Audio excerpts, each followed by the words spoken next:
서로 축복하겠습니다. 당신은 예배자입니다. 하나님께서 당신을 기뻐하십니다. 할렐루야. 여러분이 이곳에서 함께 기도해 주는 가운데 제7기 단기 선교 캄보디아 팀 사역 은혜 가운데 모두 마무리됐습니다. 지난 10일 동안 그 땅에서 하나님의 나라를 위해 쓰임받을 수 있었던 것은 전적으로 하나님의 은혜였습니다.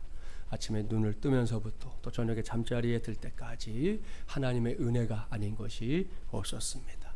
그런 의미에서 먼저 단기 선교팀의 팀장이 되어주셨던 우리 하나님께 큰 박수로 영광을 돌리겠습니다. 할렐루야. 할렐루야. 또한 캄보디아 팀이 가는 선교사로 그 땅에서 쓰임받을 수 있었던 것은 또 이곳에서 보내는 선교사가 되어준 여러분이 있었기 때문인 줄 믿습니다. 아는 사람도 있고 그렇지 못한 사람도 있을 텐데요. 이번 팀은 가기 전부터 이런저런 난관들이 앞길을 가로막았습니다. 하지만 그 모든 것들이 전혀 그리고 결코 문제가 되지 않도록 여러분은 기도해 주었고 하나님은 그 기도에 귀를 기울이시고 응답해 주셨습니다. 그런 의미에서 여러분 모두에게도 감사의 마음 전합니다. 이렇게 모든 사역을 마무리하고 모인 주님의 날입니다. 오늘은 나는 예배자입니다. 두 번째 시간입니다. 오늘은 새해에는 더욱 하나님께 주목받는 예배자가 되게 하소서라는 제목으로 하나님의 말씀을 전하도록 하겠습니다. 오늘은 먼저 매주 여러분에게 나눠드릴 우리 교회 주보 있지요? 주보를 딱 드셔서 제일 첫 번째 면 주보 1면을 보세요. 다드림 주일 예배라는 타이틀 위에 보면 이 사명 선언문이 수록되어 있습니다. 외우는 분도 계실 텐데 교회의 머리는 예수 그리스도이시다. 우리는 그의 몸인 예수의 사람들이 되어 민족과 열방을 구원하고 치유하는 축복의 마중물이 된다. 할렐루야. 사랑하는 마중물이란 가족 여러분, 이것은 그저 빛 좋은 말 잔치가 아닙니다. 우리 교회가 시작하게 된 이게 토대입니다. 우리 교회가 하나님으로부터 받은 사명이라는 거죠. 처음 시작할 때부터 지금까지입니다.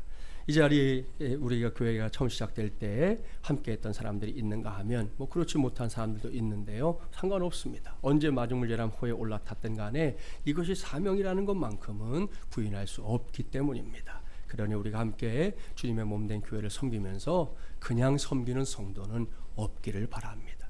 요즘 말로 그 멍한 상태로 이것도 저것도 아닌 그런 마음가짐으로 이 교회를 섬기지 말자는 겁니다. 그야말로 언제나 어디서나 이 사명 선언문을 다른 사람이 아닌 바로 내게 주신 사명으로 받고 인정하고 그것을 이루기 위해 한 마음을 모으는 저와 여러분 우리 모두가 되기를 주님의 이름으로 축복합니다. 이번에는 주보 1면을 이렇게 펼쳐볼까요? 오른쪽에 주간 성경 공부가 나오죠. 자, 새해가 됐으니까 올해는 더 많은 성도들이 주간 성경 공부에 매진할 수 있기를 바랍니다. 일주일에 그저 10장입니다. 10장 중에서 문제 각 장에 한 문제씩 나오니까 풀어서 제출해 주시기 바랍니다. 자, 주간 성경 공부 하단을 보겠습니다. 거기에는 우리 교회의 비전 선언문이 수록되어 있지요. 모두 5가지입니다. 그 중에서 오늘은 첫 번째 비전에만 주목하기 바랍니다. 다드림의 역사를 감당하는 예배 공동체, 바로 이것 말입니다. 이것이 우리 마중물예람 교회가 예배에 관해 갖고 있는 생각, 또 예배를 향해 갖고 있는 신앙 고백입니다. 저도 여러분도 각자의 삶의 자리로 돌아가면 나름 치열하게 살아가는 순간들이 있을 겁니다. 세상살이가 결코 쉽지 않기 때문이에요. 그런 세상살이 하다 보면 여기저기 상처를 입기도 하고 문제 앞에서 허덕일 때도 많습니다. 어떤 때는 승리를 맛보아 환희에 차지만 어떤 때는 패배자가 되어 힘겨운 발걸음 질질 끌며 걸어가기도 합니다. 그렇게 이 모양 저 모양으로 살던 저와 여러분이 주님의 날에 혹은 정해진 이제 공예배 시간에 이곳에 이렇게 모이는 겁니다. 그럴 때마다 우리들이 해야 할 것이 무엇이라고요? 내가 지금 갖고 있는 것이 무엇이든 그것을 다 드려 예배해야 한다. 바로 이것입니다. 이것이 다 드림이에요.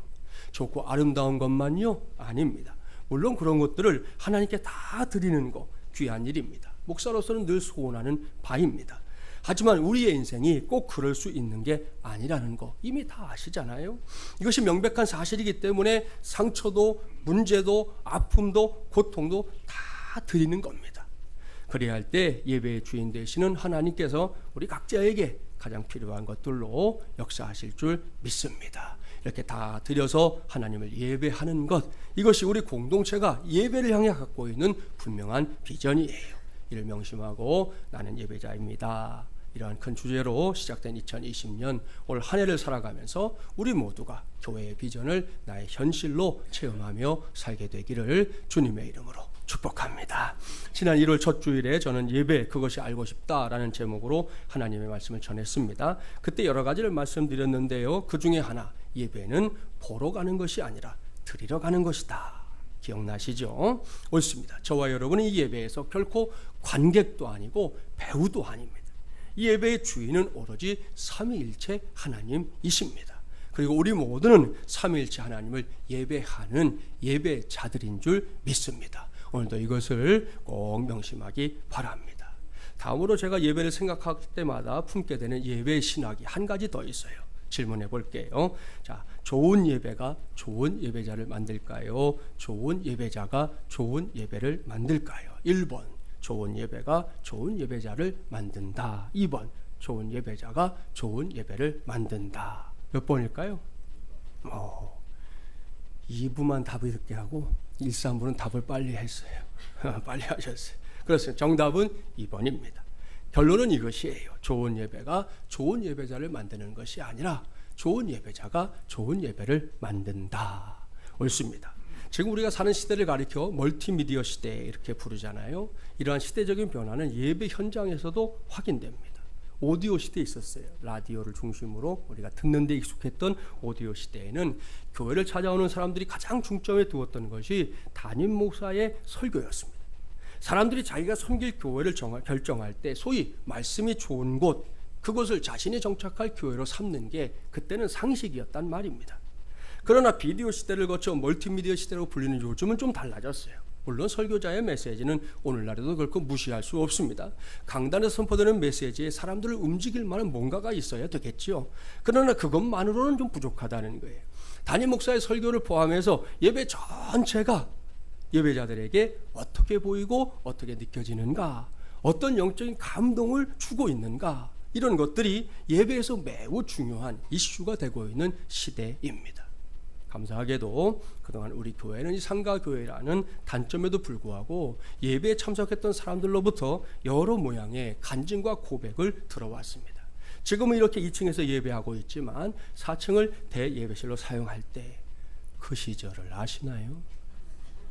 다 잊어버렸죠? 다 잊어버렸어요. 야, 대단해요. 아무튼 잊어버렸는데 요즘은 찬양대를 비롯해서 교육부 친구들을 제외하면 거의 거들떠 보지도 않는 곳이 되어버렸는데요.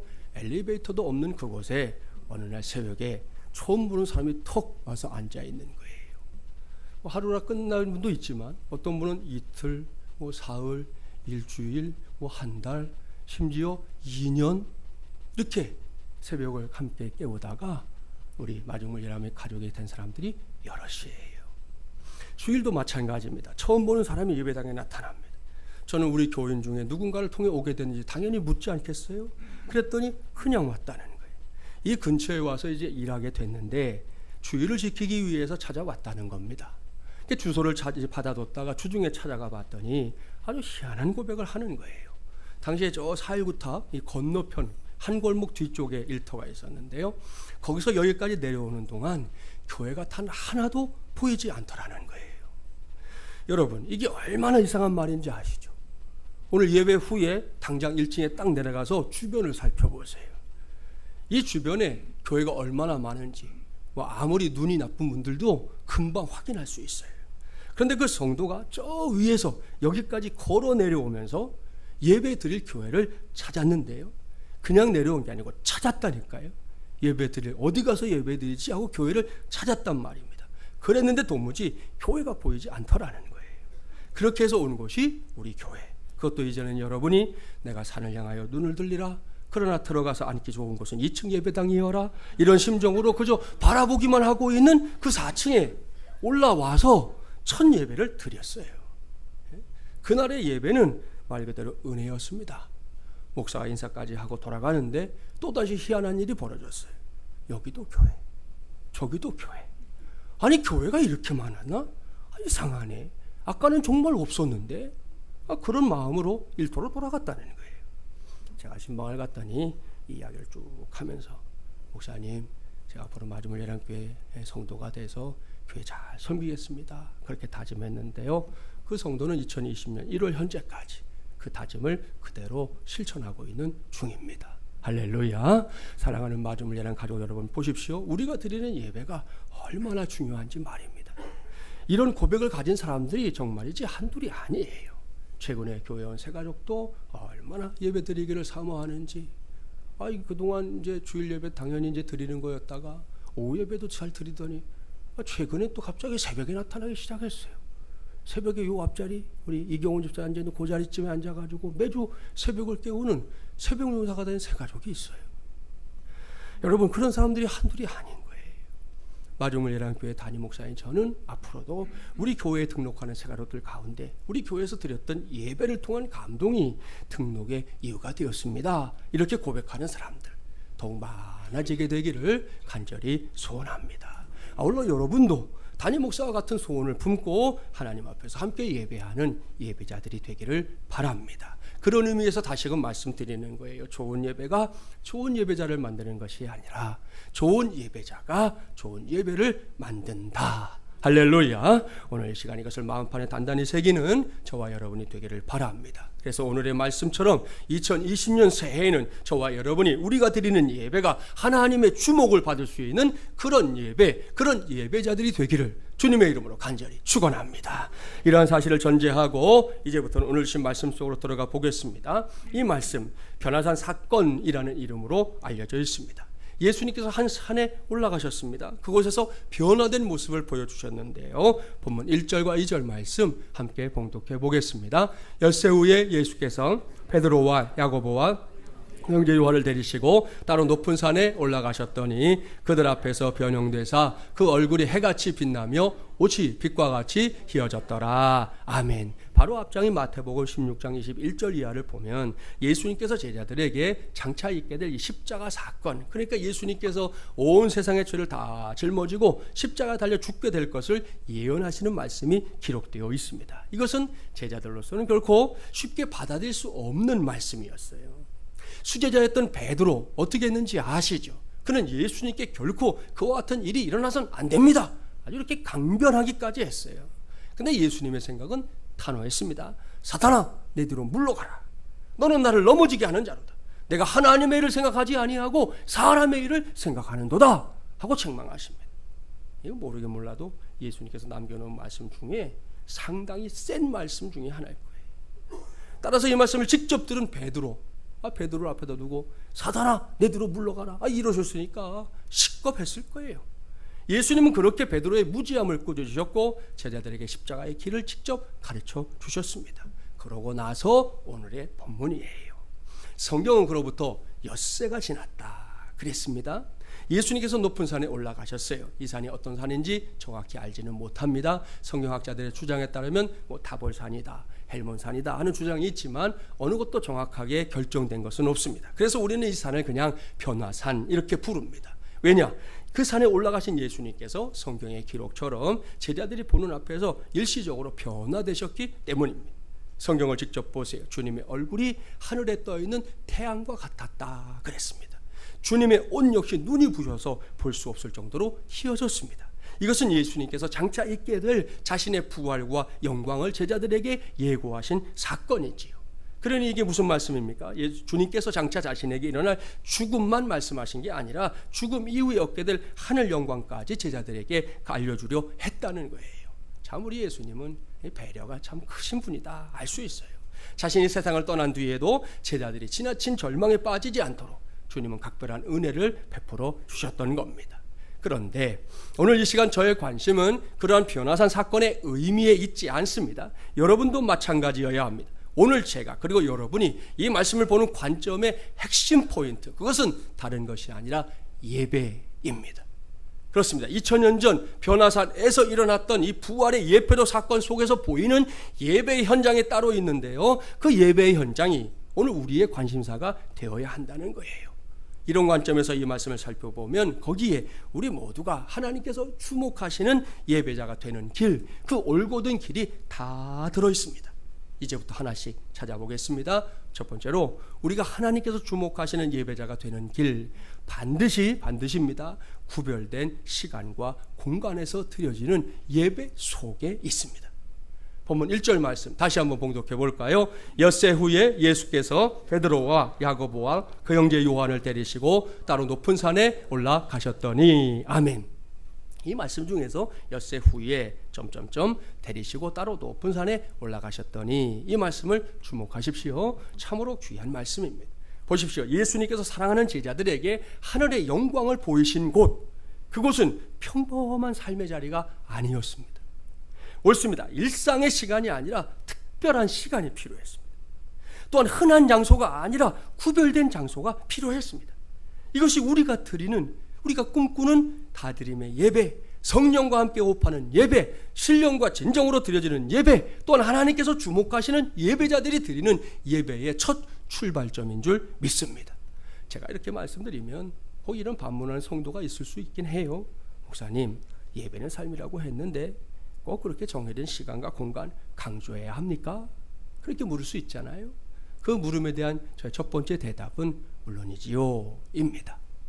저도 우리의 예배가 지금 이곳에서 드려지는 것이 전부가 아니라는 걸 압니다. 주일에 이곳에서 드려지는 오늘의 예배는 한 주간 동안 드려질 예배의 첫 시작일 뿐이죠. 그 후에 우리의 예배는 각자의 삶의 자리를 통해서 하나님께 드려지다가 토요일 저녁 잠자리에 들 무렵 이제 마무리되는 겁니다. 이것이 진정한 예배다, 이런 주장에 저도 적극적으로 동의합니다. 그러나 삶이 예배라는 주장을 정확하게 어필하려고 한다면 주일에 드려지는 오늘의 이 예배의 중요성을 인정하는 것이 선행되어야만 한다는 거예요. 이것이 교회가 주일 예배를 성도들에게 강조하고 주일 성수를 목에 힘을 주어가면서 외치는 가장 중요한 이유입니다. 이 예배가 없이 삶의 예배를 이야기하는 것은 무의미하다는 거예요. 무하마드 알리라고 아시죠? 유명한 복서. 그 사람과 함께 당대 아주 최고의 복서로 이름을 날리던 사람은 조 프레이저라는 사람이에요.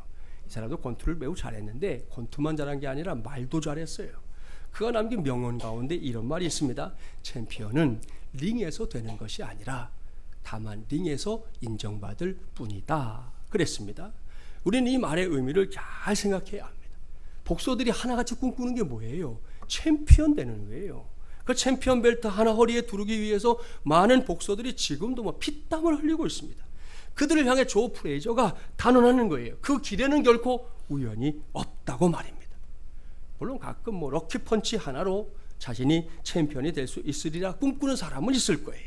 그러나 그것은 어디까지 꿈입니다. 몽상에 불과합니다. 챔피언은 링에 가서 요행을 통해 챔피언으로 결정되는 게 아니에요. 진정한 챔피언은 링에 올라가기 전에 누구보다도 열심히 훈련하고요, 각고의 노력을 해서 챔피언이 될 만한 실력을 먼저 갖추는 거죠. 그렇게 준비된 사람만이 링 위에 올라가서 그날의 시합을 통해 링 안에서 이 사람이 챔피언이 됐습니다 라고 인정을 받게 된다는 것이에요.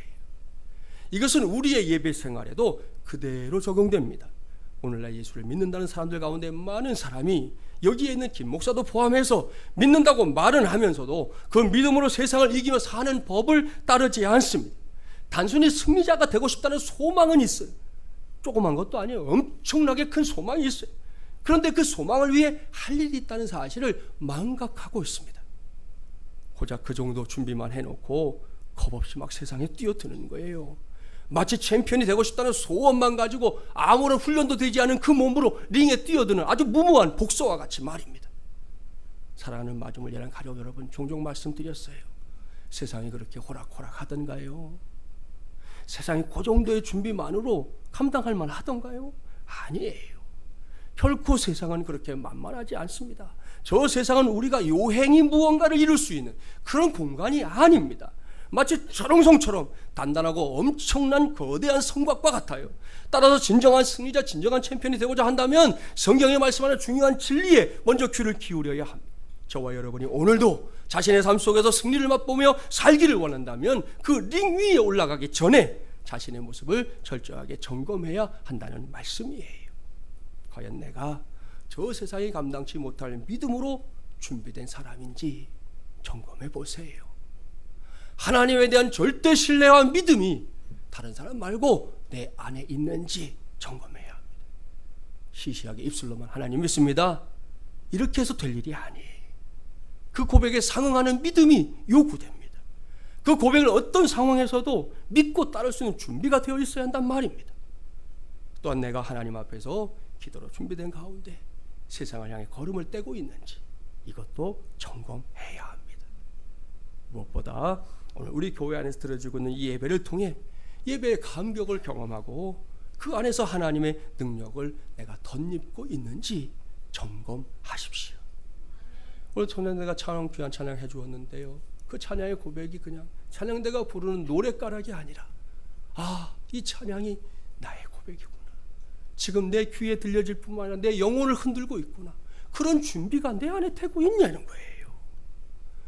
반드시 기억하십시오. 우리는 이 예배에서 먼저 승리해야 합니다. 그러고 나서 세상의 승리예요.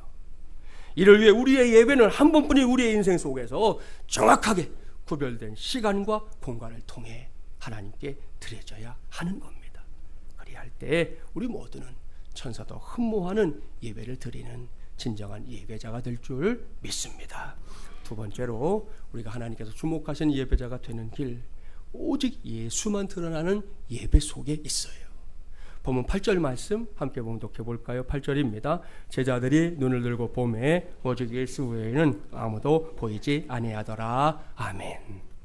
사랑하는 마지못이라 가족 여러분, 이 말씀 중에 오직 예수 외에는 아무도 보이지 아니하더라, 이것이 오늘 우리가 드리는 이 예배, 우리가 꿈꾸는 다드림의 예배를 통해 누려야 할 가장 위대한 하늘의 은혜임을 여러분 모두에게 선포하는 바입니다.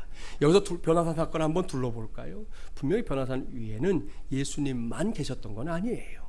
주님과 함께 산에 올라갔던 베드로와 요한 그리고 야고보 있었지요. 또 3절 말씀을 볼까요? 요즘 말로 하면 유대인들의 영원한 원업이었던 모세 그리고 엘리야까지 나타나서 주님과 대화를 주고받고 있었습니다. 게다가 산 위였잖아요. 주변 경관들 참 아름다웠을 거예요. 머릿속으로 그림을 그려가며 한번 상상을 해보란 말입니다. 눈이 휘둥그레지고도 남을 일입니다.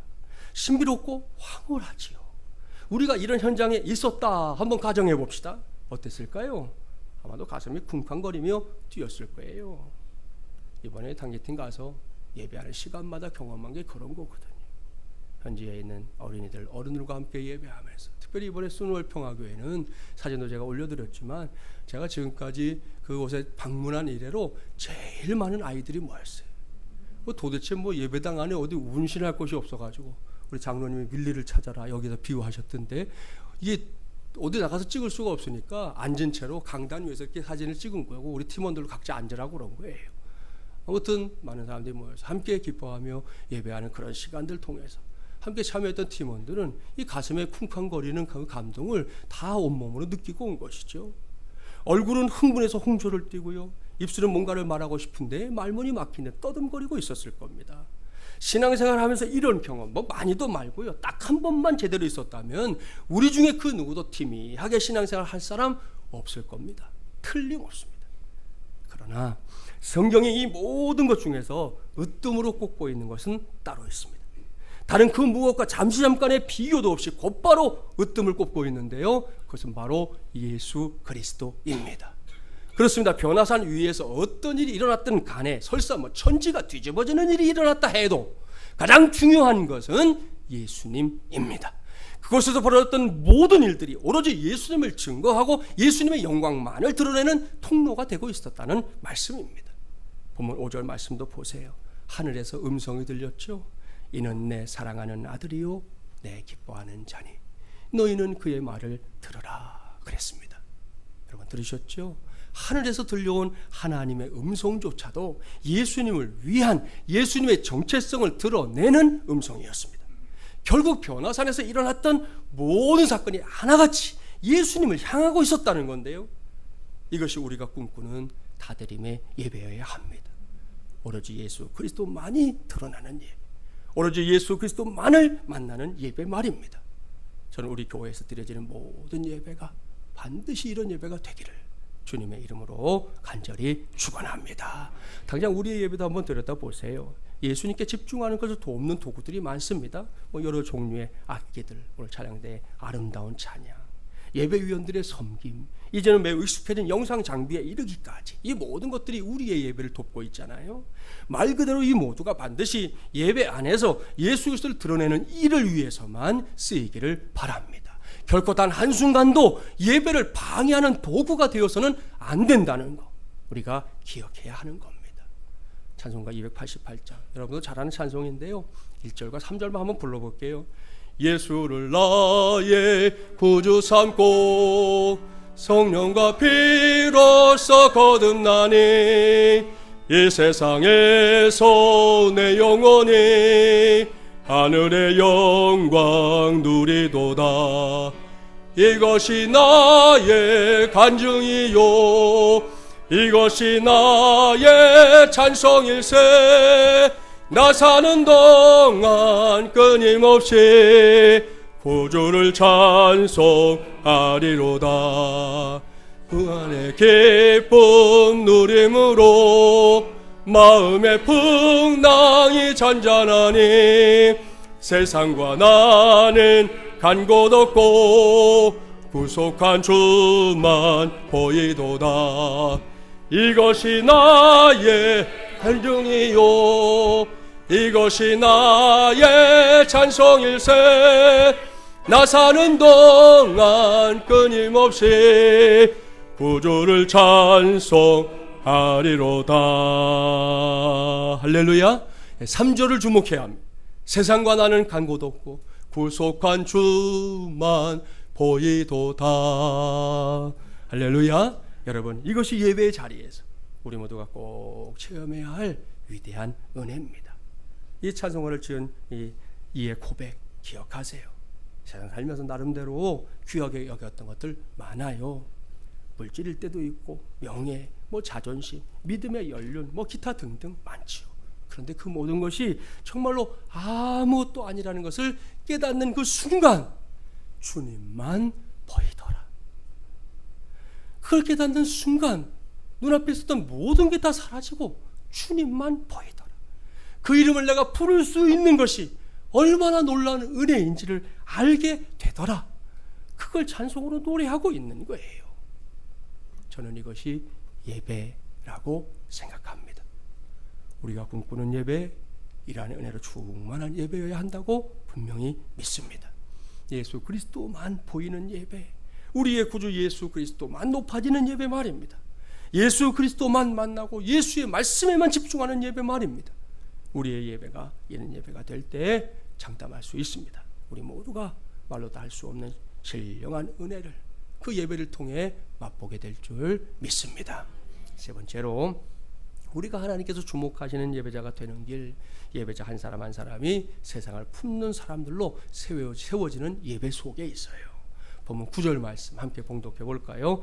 그들이 산에서 내려올 때에 예수께서 명하여 이르시되 인자가 죽은 자 가운데서 살아나기 전에는 본 것을 아무에게도 이르지 말라 하시니. 저는 대개의 경우 설교 본문을 정할 때 성경에 표기되어 있는, 여러분 성경 다 돼 있죠. 동그라미에서 동그라미, 그 단락을 존중합니다. 그리고 정해지면 이제 그 본문을 중심으로 말씀을 연구하고 또 그 본문을 중심으로 이제 말씀 전하는 것을 개인적으로는 설교의 원칙으로 삼고 있어요. 그러나 항상 그런 것은 아닙니다. 간혹 이제 어떤 본문은 그 동그라미를 이렇게 넘어가야 하는 경우가 있는데요. 오늘의 본문이 바로 그런 경우입니다. 자, 8절에서 끝나는 말씀이 9절로 딱 넘어가니까 그들이 산에서 내려올 때에 그랬잖아요. 이것이 제가 말씀을 준비하면서 굳이 8절로 끊지 않고 9절 말씀을 오늘의 본문에 포함시킨 이유입니다. 변화산에서의 예배는 참으로 황홀한 것이었습니다. 우리는 물론이고 그 누구라도 그곳에 있었다면 그 황홀경에 몸을 떨었을 거예요. 예수님과 함께 변화산에 올라갔던 3명의 제자들 마찬가지였습니다. 그 중에 한 사람 수제자 베드로는 그 황홀경에 정말 푹 빠져가지고는 주님께 한 가지 요청을 하고 있어요. 본문 4절 말씀 같이 읽어볼까요? 베드로가 예수께 여쭈어 이르되 주여 우리가 여기 있는 것이 좋사오니 만일 주께서 원하시면 내가 여기서 초막 셋을 짓되 하나는 주님을 위하여, 하나는 모세를 위하여, 하나는 엘리야를 위하여 하리이다. 보십시오. 베드로는 자신이 목격하고 있는 광경에 정말 푹 빠져버렸어요. 예수님의 변화된 모습, 모세와 엘리야가 나타나서 예수님과 이야기를 나누고 있는 것을 보면서 마치 천국에 와 있는 것 같은 그런 체험을 한 겁니다. 그러니 얼마나 좋았겠어요. 베드로는 주저하지 않고 말합니다. 주님, 우리가 지금 여기에 있는 게 너무 좋습니다. 지금 여기에 있는 이 모든 것이 너무 좋습니다. 그러니 이곳에 초막을 짓고 여기에 우리가 머물 수 있도록 허락해 주세요. 여기에 있고 싶어요. 정말 있고 싶어요. 우리 역시 이러한 베드로의 마음 이해할 수 있습니다. 여러분, 변화산 아래가 어떤 곳입니까? 눈 감으면 고백하는 세상이에요. 성실하게 살려고 하지만 겉모술수에 능한 사람들이 더 많은 것을 누리는 세상이에요. 우리 사회가 지금 그걸 매일같이 겪고 있잖아요. 약자는 늘 짓밟히고 강자는 그들 위에 군림하는 것이 상식처럼 되어버렸어요. 요즘은 인륜도 저버리는 흉악한 범죄가 판을 치잖아요. 명절 다가오니까 기쁘긴 하지만 또 그런 범죄는 명절에 많이 일어나요. 또 이번 명절도 어떤 일이 기다리고 있는지 아무도 몰라요. 여러분, 세월이 많이 흘렀지만 아시죠? 여전히 무전유죄, 유전무죄, 우리가 갖고 있는 아픔이에요. 그런가 하면 지난 주간 한 주 보내면서 가장 기막힌 뉴스, 군 하사관 한 사람이 휴가를 내서 태국까지 날아갔어요. 갔으면 좋은 거 구경하고 맛있는 거 먹고 오면 될 것을 성전환 수술을 했어요. 그리고 복귀를 했는데요, 자신의 성이 남성에서 여성으로 달라졌으니까 이제는 여군으로 하사관 복무를 하게 해달라, 이렇게 요구하고 있다는 뉴스였어요. 그게 무슨 놈의 검토가 필요해요? 군에서는 또 검토한대네. 예? 그게 무슨 놈의 검토가 필요한 건데요? 예? 정말이지 기가 막히고 코가 막혀서 죽게 있을 지경이에요. 보십시오. 말도 안 되는 억측이 난무하는 세상이에요. 기준 사라졌어요. 이러한 세상에 비하면 변화산 위는요, 정말이지 천국입니다. 행복할 수밖에 없습니다. 다른 거 볼 거 없네. 주님만 보면 되고 걱정 근심할 거 없네요. 저 세상에 악이 다툼하는 그곳에 들어가서 겪는 그런 쓰라린 아픔, 고통, 상처 이런 거 생각하면 여기는 너무 평안한 곳이. 그러니 그런 곳에 머물고 싶은 거 얼마든지 소원이 될 수 있어요. 그러나 베드로의 소원은 여지없이 외면당합니다. 왜요? 주님께서 인정하지 않았기 때문이에요. 주님의 뜻은 다른 데 있었습니다. 그것은 은혜를 받았느냐? 그렇다면 이제는 변화산을 내려가자, 그것입니다. 여기에 머물지 말고 세상 한복판에 들어가서 세상을 변화시키는 주역들이 되라는 거예요. 중세시대의 수도승들처럼 나만 좋다고 세상 다 등지고 수도원에 들어가 숨어 지내거나 세상에서 도피하지 말고 도리어 세상 한복판으로 나아가라는 거예요. 그래서 주님은 베드로의 간곡한 요청에도 불구하고 주저하지 않고 산에서 내려오신 거예요. 우리가 꿈꾸는 예배, 바로 이런 예배여야 합니다. 우리가 이곳에서 예배하는 동안 우리에게 은혜를 부어주시는 하나님의 궁극적인 계획은 저와 여러분이 그 은혜 받고 끝이 아니라 그 은혜를 능력으로 바꿔서 저 바깥 세상을 품는 하나님의 사람들이 되는 데 있는 것입니다. 여러분의 가족을 비롯해서 일가 친척, 이웃 사촌들, 직장 동료들까지 품는 사람들이 되어야 된단 말이에요. 마치 이번 주 명절이잖아요. 여러분 가서 만나게 될 여러분의 가족들, 일가 친지들, 그들을 정말 마음에 품는 그런 이번 주간이 되어보기 바랍니다. 또한 이 나라와 민족, 나아가서 온 세계와 열방을 품는 사람들이 되어야 된다는 거예요. 비록 맘모스처럼 거대하게 보이는 세상이지만 하나님은 하나님을 예배하는 한 사람 한 사람이 그 거대한 세상을 다른 데 말고 바로 너의 가슴 속에, 바로 너, 은혜 받았다고 말하는 너의 가슴 속에 품어라. 그들을 위해 살아라 말씀하고 있는 것이에요. 예수님의 이러한 하나님의 소원을 아셨습니다. 그래서 저는 변화산에 머물 수 없었던 거예요. 주님은 산에서 내려오는 일을 주저하지 않았습니다. 결코 망설일 이유가 없었어요. 왜? 변화산에서의 예배가 주님의 가슴에 온 세상을 품게 했기 때문입니다. 그리고 주님은 당신의 제자들도 그렇게 살아야 된다 하고 가르쳐주고 있는 것입니다. 이러한 사실을 확인하는 것은 결코 어려운 일이 아니에요. 이번 제7기 단기 선교는 여러 사람들을 이렇게 새롭게 만나는 기회가 되었어요. 그중에 우리 집사님, 교회 집사님의 동생 되시는 선교사님도 있었고, 우리 교회 집사님의 친구 되는 선교사님도 있었고, 새로운 분들을 이렇게 만나서 교제하고 서로 기도하고 또 격려해주는 그런 시간이 있었는데, 이제 그 중에 또 한 사람 여러분에게 소개합니다. 우리 사진으로 소개하는데 이분은 캄보디아 사람이에요. 이 사람은 우리 팀이 이제 한 몰에 이렇게 갔을 때 주차장 입구에서 만난 사람입니다. 우리가 이제 한 10일 동안 사역할 때 거의 매일 이제 버스 타고 다녔는데요. 지난 8일과 9일 이틀 동안은 센터에서 이렇게 멀지 않은 곳을 가는 것이었기 때문에 버스가 하루 빌린 데 100불 정도 되거든요. 그래서 이제 비용을 아낀다 해가지고 센터에서 쓰는 그 픽업 트럭 있어요. 트럭 뒤에다가 이렇게 포장을 씌워갖고 사람들을 두 줄로 이렇게 마주보고 앉을 수 있게 만든 그런 트럭이 있거든요. 그 트럭을 타고 다녔어요. 그래가지고 길에서 뭐 먼지란 먼지, 매연이란 매연 다 들어왔다 버서 다 나갔어요. 얼마나 많이 먹었는지 몰라요. 예? 나중에 오시는 분들이 마스크 가지고 왔는데 온 다음 날부터는 그 차를 탄 적이 없으니까 그냥 그 다음 날부터 다시 버스를 타고 다녔으니까 별 의미가 없게 됐는데, 아무튼 그 트럭을 타고 다녔는데 그 트럭의 뒤쪽에 이렇게 세우는 쪽 있잖아요. 세우는 그쪽에 뿌레가행 피스 처치라고, 뿌레가행 평화교회라고 하는 이름이 영문으로 선명하게 이렇게 딱 찍혀 있었어요. 그 트럭을 타고 몰로 들어간 거예요. 근데 저 사람이, 우리는 그대로 이 아저씨를 할렐루야 아저씨라고 불렀는데요. 왜냐하면 우리를 딱 보더니 이분이 두 손을 들고 몸까지 흔들어 가면서 할렐루야 할렐루야 할렐루야 할렐루야 뭐 이러는 거예요. 예? 저는 물론이고 팀원들 모두가 뭐 들어가다 말고 깜짝 놀랐어요. 나중에 우리 팀원들 전체가 나눔을 할 때가 있었는데 한 형제가 자기가 여러 번 캄보디아에 왔었는데 이런 것을 처음 봐서 참 놀랐다, 감사했다 이렇게 고백하더라고요. 제가 꼽아보니까 벌써 한 캄보디아에 간 지가 20년 되더라고요. 제가 처음 걸음한 때가. 그동안 이제 선교지 가면 선교사니까 이제 교회를 방문하잖아요.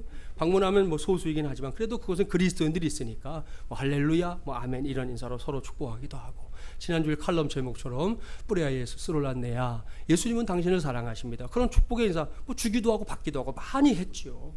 그런데 벌건 대낮에 길게 걷어부지 흔들어가면서 이렇게 아는 척하는 것을 본 것은 난생 처음이에요. 제가 차에서 내리자마자 주차장을 좀 한참 차를 위에다 세웠는데 이 할렐루야 아저씨를 만나려고 제가 내려가지고 막 종종걸음 걸어갔어요. 그때 저분들이 따라온 거예요. 가서 제가 다시 아는 척을 했더니 이 아저씨가 눈물까지 글썽이면서 다시금 손을 들어서 할렐루야 할렐루야, 제 손을 붙잡고 할렐루야. 정말 참 감격스러운 시간이었어요. 캄보디아 땅에 복음이 전해졌지만 아직도 뭐 1%대를 갖고 있는 이 정말 열악한 땅에서 곳곳에 뭐 스님들은 많이 돌아다니고 사찰은 많아도 교회 찾아보기 어려운 그곳에서 이분이 그래도 우리가 같은 믿음을 가진 사람이라고, 뭐 자기하고 나하고 본 적이 있나요? 처음 봤지만 할렐루야 한마디로 서로를 부둥켜 안고 축복하는 시간을 가질 수가 있었으니 얼마나 참 감격스러웠는지 모릅니다. 사랑하는 여러분, 이것이 예수님께서 말씀하시는 예배예요. 단지 교회 안에서만이 아니라 세상 한복판으로 들어가는, 그것을 기뻐하는 예배자의 예배 말입니다. 오늘 이후 저와 여러분의 삶이 이러한 예배자의 삶이 되기를 주님의 이름으로 축복합니다. 말씀을 마무리하겠습니다. 한번 따라서 할까요? 새해에는 더욱 하나님께 주목받는 예배자가 되게 하소서. 할렐루야. 아무쪼록 2020년 새해에는 매주 우리가 드리는 이 구별된 시간과 공간으로서의 이 예배를 통해 오직 예수 그리스도만이 드러나고 그를 힘입어 세상 속에서도 승리하며 살 수 있는 저와 여러분, 우리 모두 우리 교회가 되기를 주님의 이름으로 간절히 축원합니다. 기도합시다. 하나님 아버지 감사합니다.